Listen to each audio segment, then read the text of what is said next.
Indian athletics లో doping ప్రకంపనలో 7 అథ్లెట్లు 3 కోచ్లపై ban.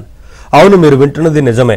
భారత క్రీడా రంగంలో మరోమారు డోపింగ్ హాట్ టాపిక్ గా మారింది. ఏకంగా 10 మంది మీద national anti doping agency NADA నిషేధం విధించింది.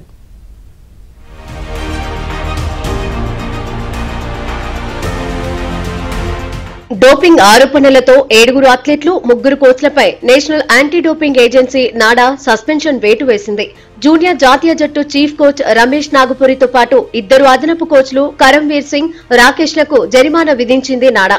సస్పెన్షన్ కు గురైన అథ్లెట్లలో పరాజ్ సింగాల్, పూజా రాణి, నలుబోతు షణ్ముగ శ్రీనివాసులు, చెలిమి ప్రతుష, శుభం మహారా, కిరణ్, జ్యోతి ఉన్నారు.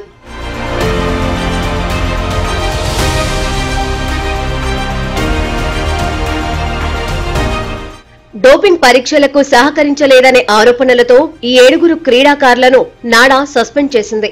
ఈ ఆరోపణలపై భారత అథ్లెటిక్స్ సమాఖ్య ఏఎఫ్ఐ వేగంగా స్పందించింది. కోచ్లు వివరణ ఇవ్వాలని, లేకుంటే వారిపై నిషేధం విధిస్తామని హెచ్చరించింది. ఆరోపణలు ఎదుర్కొంటున్న శిక్షణా కేంద్రాలను పర్యవేక్షించడానికి యాంటీ డోపింగ్ సెల్ ను కూడా ఏర్పాటు చేసింది నాడా.